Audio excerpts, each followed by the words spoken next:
मध्य प्रदेश शासन स्कूल शिक्षा विभाग के द्वारा 18 जून से 20 जून के बीच स्कूल चले हम अभियान की शुरुआत होनी है। उससे पहले हम निकले हैं आदिवासी वनांचल क्षेत्रों में स्कूल भवनों की स्थिति देखने के लिए। दरअसल शाला प्रवेशी बच्चों का इस दिन तिलक लगाकर भव्य स्वागत किया जाता है। उन्हें नैतिक शिक्षा का पाठ पढ़ाया जाता है। इसके अलावा अन्य शारीरिक गतिविधियों से भी उन्हें अवगत कराया जाता है। लेकिन स्कूल शुरू होने से पहले आखिरकार आदिवासी क्षेत्रों में स्कूल भवनों की तस्वीर कितना कुछ बदल पाई है, नज़र डालते हैं बीजीटी मीडिया की इस खास रिपोर्ट पर।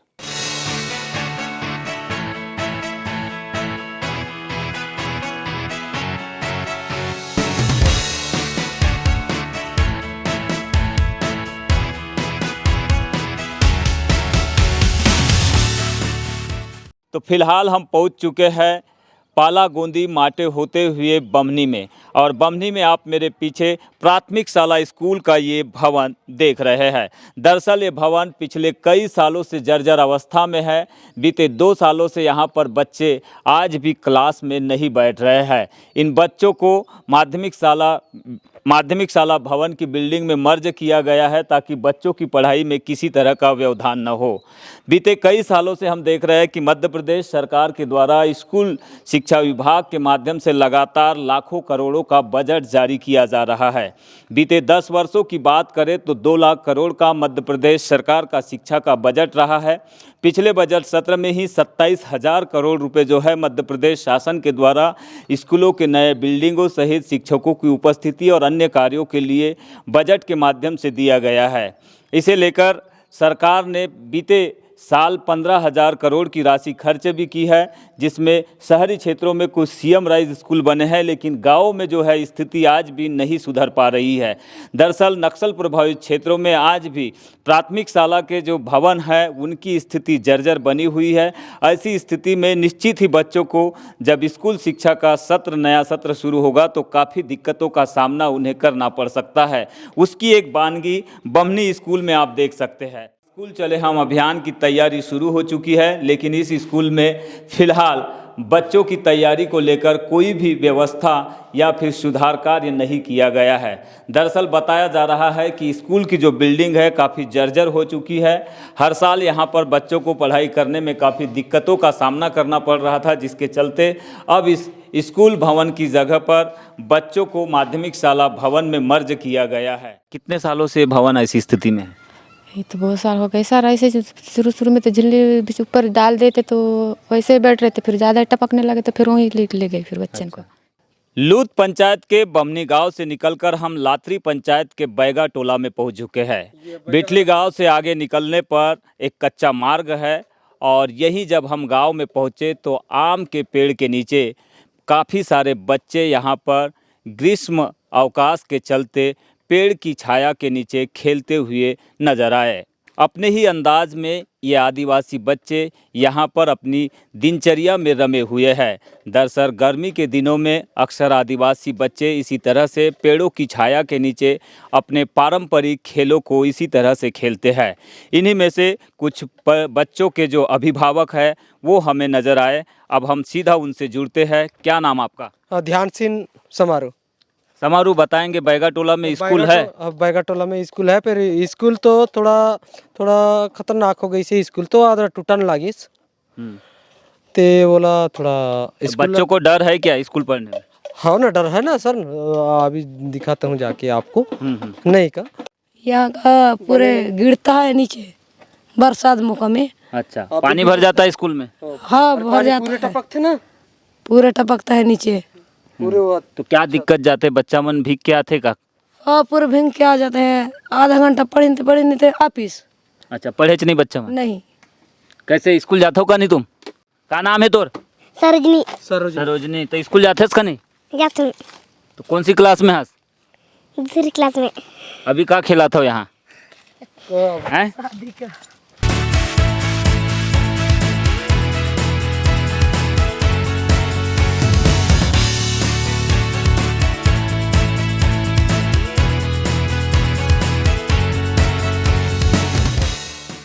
नया शिक्षण सत्र शुरू होने से पहले हम लगातार आदिवासी वनांचल क्षेत्र में स्कूलों की ओर से होने वाली तैयारियों का जायजा ले रहे हैं और इसी के तहत हम उपकाटोला से होते हुए पंडरापानी गांव में पहुंचे हैं। यहां पर भी प्राथमिक शाला तक स्कूल है जिसमें 35 से 40 बच्चे पढ़ते हैं। स्कूल बिल्डिंग की हालत काफ़ी खस्ताहाल बनी हुई है। नया शिक्षण सत्र शुरू होने से पहले ज़रूर यहां पर स्कूल में रंगाई पुताई का काम हुआ है, लेकिन बच्चों के बैठने के लिए यहाँ पर आज भी व्यापक इंतज़ाम नहीं है।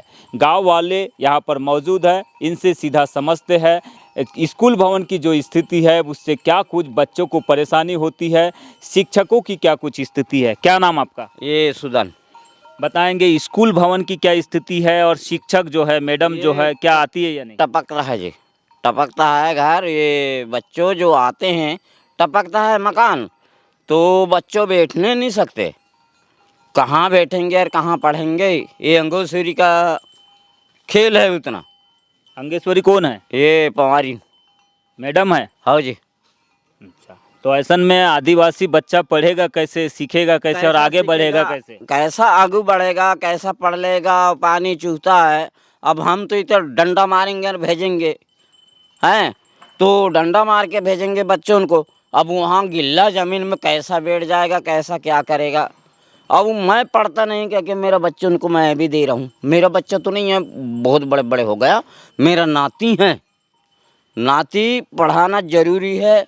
अब मैं तो पहले जंगल पहाड़ से पूरा ला लिया था, हैं जो मेरा जंगल में नहीं मिलता, तो बेटा तुम खेती करोगे तो खाओगे। अब जो नाती है ना, तो स्कूल पढ़ोगे बेटा तुमको नौकरी मिल जाएगा, दिमाग से पढ़ो तो तुमको नौकरी मिलेगा। ऐसा कह रहा हूँ सर। लेकिन पढ़ाई अच्छा नहीं होता। नहीं होता ना जी, पढ़ाई होता तो नहीं। क्या मैडम आती है क्या नहीं बराबर? नहीं आता। अभी 15 तारीख के बाद में स्कूल शुरू हो जाएंगे। अभी मैडम आके देखा है कभी एक आध दिन नहीं, गर्मी की छुट्टी? एक दिन नहीं जी, एक दिन जो छुट्टी हुआ है नहीं तो आताच नहीं ना जी। समाज के पुनर्गठन में शिक्षा एक सामाजिक प्रक्रिया का महत्वपूर्ण अंग है और इसी को लेकर हम नए शिक्षण सत्र शुरू होने से पहले लगातार प्राथमिक शाला और माध्यमिक शाला की स्थिति जानने का प्रयास लगातार वनांचल और आदिवासी बाहुल्य इलाकों में कर रहे हैं। फिलहाल हम हर्रा टोला शासकीय प्राथमिक शाला भवन पहुंच चुके हैं। इस समय हम हर्रा टोला प्राथमिक शाला भवन में मौजूद है। कक्षा पहली से कक्षा 5वीं तक की यहाँ पर क्लास लगती है, लेकिन स्कूल भवन की जो स्थिति है वो काफ़ी जर्जर बनी हुई है। दरअसल बताया जा रहा है कि 1998 में ये स्कूल भवन बनकर तैयार हुआ था। उसके बाद कई बार मरम्मतीकरण का कार्य भी हुआ, लेकिन अब यहाँ पर नए भवन की दरकार है जिसे शासन की ओर से फिलहाल मंजूरी नहीं मिल रही है। ऐसी स्थिति में आज भी नए शिक्षण सत्र को लेकर जो तैयारी चल रही है उसमें काफ़ी विघ्न पड़ सकता है, क्योंकि बहुत जल्द ही बारिश का समय आने वाला है और बारिश के दौरान ही बच्चों को स्कूलों में पहुँचने के बाद टपकती हुई छतें और झड़ते हुए प्लास्टर की वजह से परेशानियों का सामना करना पड़ता है। कई बार तो ऐसी स्थितियों में बच्चों को चोटिल होने का खतरा भी बना रहता है। हम फिलहाल हर्रा टोला में हैं। हर्रा टोला के प्रधान पाठक यहाँ पर मौजूद है। आपको एक नई बात बताना चाहूँगा कि आज हम जब सर्व शिक्षा अभियान के तहत प्राथमिक और माध्यमिक शाला भवनों की स्थिति को जानने के लिए निकले तो कई स्कूल रास्ते पर हमें ऐसे मिले जिनमें न तो शिक्षक उपस्थित थे न ही प्रधान पाठक। ये एकमात्र स्कूल है जहाँ पर हमें प्रधान पाठक मौके पर मौजूद दिखाई दिए और हमारे साथ मौजूद है। सर बताएंगे क्या कुछ स्थिति है, बारिश को लेकर क्या तैयारी है, शाला प्रवेश का कार्यक्रम शुरू होने वाला है? ये क्या है, ये बिल्डिंग तो अपनी बहुत जर्जर है और इसमें परेशानी होती है बच्चों को भी ज़्यादा बारिश होने पर, तो उसकी हम व्यवस्था करते हैं, मैंने पन्नी वगैरह डालते हैं ऊपर में। फिर भी अगर लगातार पानी आता है तो फिर परेशानी होती है। कितने सालों से ये स्थिति इस स्कूल में बनी हुई है? ये तो सर 5-6 साल हो गया, 5-6 साल हो गया सर। ये तो 4 सालों में प्रधान पाठक होने के नाते आपने कितने बार प्रयास किया कि नया भवन बने या फिर मरम्मत हो? मेरे द्वारा सूचना दी गई है, जन शिक्षा केंद्र में भी दी गई है और डीपीसी कार्यालय में भी दी गई है। जिसकी सूचना मेरे पास पावती रखी हुई है। कुछ जवाब मिला? अभी तक तो सर कोई जवाब नहीं मिला है मुझे। क्या लगता है अभी जो स्थिति है भवन की, क्या बच्चे ऐसे स्कूल में पढ़ पाएंगे आगे? उन्हें दिक्कतें होगी या व्यवस्था नहीं? करेंगे सर, व्यवस्था तो करना पड़ेगा ना बच्चों के लिए, वो बैठाना पड़ेगा, शिक्षा तो देना पड़ेगा अपने को। तो ये घनश्यामपुरी गोस्वामी हैं जो कि हर्रा टोला के प्राथमिक शाला भवन में प्रधान पाठक है और इन्होंने यहाँ की वस्तु स्थिति से काफ़ी कुछ हमें अवगत करा दिया है। जाहिर सी बात है और सवाल भी लाजमी है, क्योंकि सरकार एक ओर जहां लाखों करोड़ों का बजट जारी कर रही है, लेकिन आज भी बालाघाट ज़िले के वनांचल क्षेत्रों में स्कूलों की जो स्थिति है वो सुधरने का नाम नहीं ले पा रही है। दरअसल 270 स्कूल ऐसे हैं जिन्हें नए भवन की स्वीकृति का इंतज़ार है, बावजूद यहाँ पर जो है सरकार की ओर से पहुँच रहा बजट स्कूलों तक नहीं पहुँच रहा है। लिहाजा बच्चों को हर साल बारिश के दौरान ऐसी टपकती हुई छत और झड़ते हुए प्लास्टर के बीच भीगते हुए पढ़ाई करने की मजबूरियों का सामना करना पड़ता है। बीजीटी मीडिया के लिए यमलेश वंजारी। स्कूल ऐसे है जो खासकर प्राथमिक शाला के जो भवन है वो जर्जर अवस्था में है, डिसमेंटल कैटेगरी में शामिल किए गए हैं। कितने ऐसे स्कूल आपके नॉलेज में है चिन्हांकित, और इन स्कूलों में जो अव्यवस्था बनने वाली है बारिश के दौरान, इसके लिए क्या कुछ निर्देश आपने जारी किए हैं? अभी जो भवन जीर्ण शूर्ण है उनके लिए हमने AWP में प्लान किया है, कुछ को DMF मद से सुधार करने का कार्य किया जाएगा और जैसी भी है उनकी व्यवस्था की जाएगी ताकि साला समय पे लगे और बच्चों को सुव्यवस्थित बैठने का स्थान उपलब्ध हो। स्कूलों में हर स्कूल में लगभग पानी टपकता है, प्लास्टर झड़ता है, खासकर मंडवा, आपका सोनेवानी है, पंडरा पानी है, उसकालचक का भी एक स्कूल है और इसके अलावा बैगा टोला का है। तो ये जो प्रमुख स्कूलों का जो मैंने नाम लिया, इन स्कूल को लेकर क्या वैकल्पिक व्यवस्था के भी कुछ इंतजाम के निर्देश हैं? वैकल्पिक व्यवस्था वहाँ पर जो भी आंगनवाड़ी भवन है या जो भी हाई स्कूल हायर सेकेंडरी है वहाँ पर उनकी व्यवस्था की जाएगी स्थानीय स्तर से।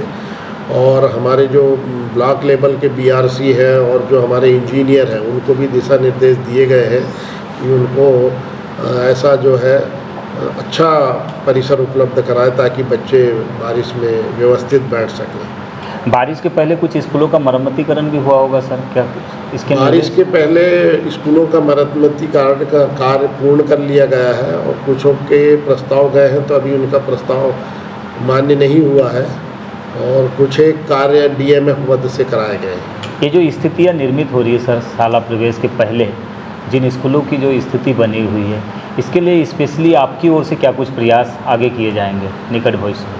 निकट भविष्य में सब सुनियोजित ढंग से उनकी व्यवस्था की जाएगी और ताकि समय पे वो रिपेयर हो जाए या वहाँ पर डिसमेंटल करना है तो बिल्डिंगें डिसमेंटल हो जाए और शासन से बजट उपलब्ध कराकर उन नई भवनों का निर्माण कराया जा सके।